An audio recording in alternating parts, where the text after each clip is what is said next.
I had a sneaker deal with Steve Reebok. We were on a private plane flying there, designing everything in the plane.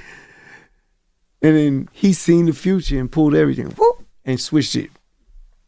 Now G-Unit got his sneaker deal. Jay-Z got his sneaker deal. You understand? With Reebok. Because Irv was like when Jay told him that it wasn't like physical beef, it was more lyrical, and Irv went crazy, like, I told you, and then but Jay's looking at him like, you my man, you can't be like serious. Like, but left it alone. Chess, he's playing chess. And then right after that, Jay went and did a tour with 50 Cent. Jay-Z knew exactly what he was doing. See, when most people look at the tension between Murder Inc., G-Unit, and Rockefeller, they think it was all personal. But according to Chris Gotti, it was never really about beef. It was about business. Behind the scenes, Jay-Z saw something the streets didn't see yet. He saw the future, and that future was 50 Cent. Chris Gotti breaks down how Steve Stout, one of the smartest business minds in hip-hop, looked at the landscape, saw 50 Cent's rise, and quietly shifted deals before anybody else caught on. Jay-Z was right there with him, making a major pivot that most people in the game didn't understand at that time. He had sneaker deals lined up, brand plays with Reebok, and while everybody else was still thinking about loyalty, Jay-Z was thinking about leverage. Now I'm about to play this clip for y'all, but before I do, I just need y'all to like, leave y'all thoughts down below in the comment section, and subscribe. Let's get into it. He's on the record pledging allegiance to Murder Inc.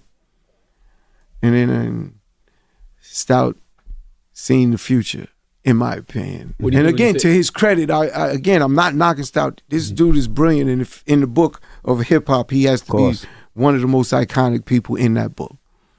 You know what I'm saying? Shout out Steve again. The end of the day, he's seen the future. What's the future? Come on, Murder Inc. We're murdering. What's the future? It's 50 Cent. He's saying it. He knew it. He knew it. I had a sneaker deal with Steve Reebok. We were on a private plane flying there, designing everything in the plane. And then he seen the future and pulled everything, whoop, and switched it. Now G-Unit got his sneaker deal. Jay-Z got his sneaker deal. You understand? With Reebok. And again, he knew he seen something and understood and made the pivot. As a businessman, I respect it. So question, why was Jay... As a friend, it's a little questionable. I get that. That's what I'm saying. Why was Jay upset with Irv, but not Steve, and Steve presented the deal? Well, Steve was also part of a lot of... That's why Dame always has no beef with Steve, is because of that. Steve was funneling a lot of deals with Jay, and then seeing Jay getting pulled that way instead of going through Dame and dealing with the, that side of it. I understand that. I understand why he's upset about that. As a, if Irv, I use Phil. I'm gonna use Phil Ivey for this story because Phil had a deal. I brought him this lawyer. I won't say his name, but I brought him a lawyer. He didn't know who Phil was, and I brought him a lawyer. They ended up doing some business, and the lawyer didn't tell me. And I didn't get mad at the lawyer. I got mad at Phil. Said, you can't do something and then expect me to not, you didn't let me know about it. That's on you, bro. That's not on me. And that's the same way I look at with Jay and Steve. That, you know what I'm saying? If he don't go back to Dame, if he doesn't go back to Dame and say something, I feel you had to come and talk to me. I'm here to protect you. That's how Dame felt. And I get it. Like as a partner, Dame would have took a bullet for Jay. You kidding me? In that day, you kidding me? It's not even close. That's what makes me mad with that situation. I was gonna say, how do you feel about the situation? I spoke to Jay about that before. One time I told him, and then I just left it alone after that. How do you feel when you see it play out? Because you see how close they were. You were on tours. You were in studios. There's a lot of stuff that's personal, again, inside of a family that we wouldn't know, that I don't know. I'll leave it there. And then you got to let families be what they are because of what it is. I respect both of them to the highest level, At the end of the day, I leave it alone. And didn't Jay get back?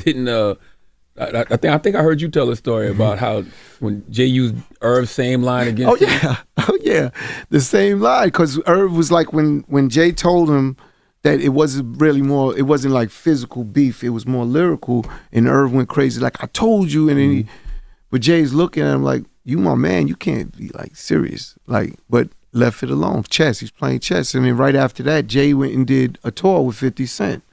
They got the G Unit sneaker. He has his. Remember, he had his like Gucci, Scott Carter collection. Yeah. And they went out on the tour. And then Irv sat there and he's like, yeah, I just went out. And he's like, yeah, it was good business. Because Irv told Jay it would be good business to do this. It's going to be good business. I'm going to have not. But what he's not realizing, and Irv knew it after the fact, hindsight is 20/20.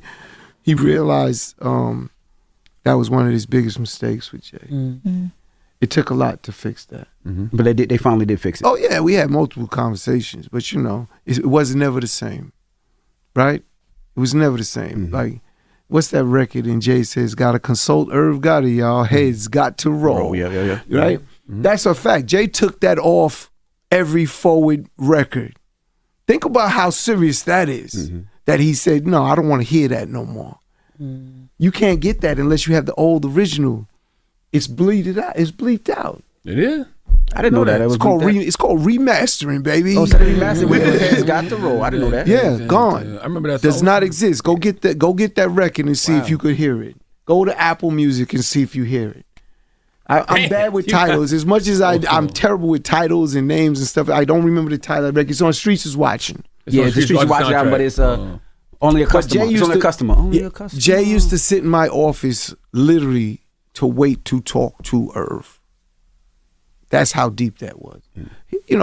Again, he's at the heights of unbelievable heights. Mm-hmm.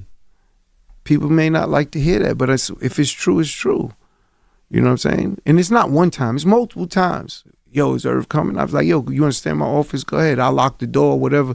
He's like, nah, it's all good. He just sit there and just be waiting. And Irv, when he come in, they go into. But Irv would help him with all types of business, ideas, thoughts, everything. He respected Irv's brain. I'll leave it there. Money always finds its way past the drama. That's the truth when you look at how Jay-Z and 50 Cent handle business. No matter how wild the tension got in the streets or in the industry, both of them knew how to turn competition into capital. That's what makes this story so powerful. Chris Gotti laid it out. Jay-Z didn't make his decision out of emotion. He made it out of vision. He saw an opportunity to expand his brand, tap into 50's momentum, and stack millions while everybody else was arguing about loyalty. And here's what's interesting. Back in those days, Jay-Z and 50 Cent actually came together for business. The Reebok deals, the G-Unit sneakers, the tour money. All of that came from two men who weren't even supposed to get along. Murder Inc. probably looked at that like betrayal. From their side, it was like, how can you do business with the same person who's dissing us? But Jay-Z saw it through a completely different lens. To him, it wasn't about picking sides. It was about making the right business move at the right time. You gotta respect that level of discipline. Jay knew separating emotions from opportunity is what keeps the empire growing. It's easy to take things personal in hip-hop when egos and loyalty run deep. But Jay-Z was thinking long-term. He was looking at the global picture, not just the street headlines. And that's what makes him one of the greatest businessmen to ever come out of the culture. Now here's the funny part. Years later, 50 Cent said that Jay-Z didn't want him on the Super Bowl stage with him. That's crazy when you think about it. These two made millions together, helped shape hip-hop branding forever, and years later there's still some quiet friction. It's almost poetic. It shows you how power dynamics shift in the game. You can collaborate one decade and compete the next, but the respect is always there. And I think that's what people forget. You don't have to like somebody to do great business with them. Sometimes the smartest move is working with the person you don't vibe with. Because at the end of the day, the check don't care about your feelings.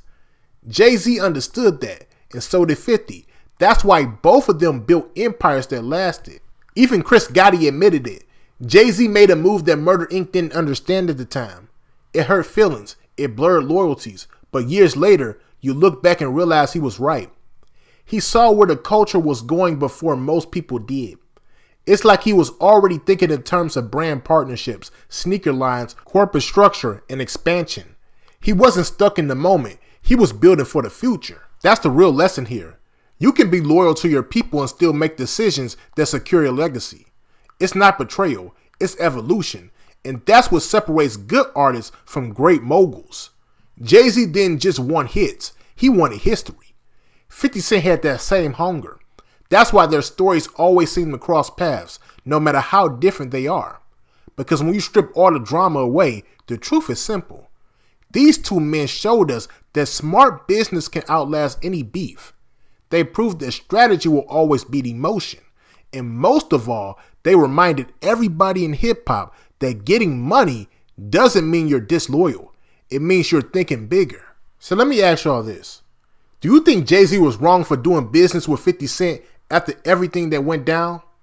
Or do you think he was just being smart and playing the long game like a true mogul? Let me know your thoughts down below in the comment section. And make sure you like and subscribe. Peace.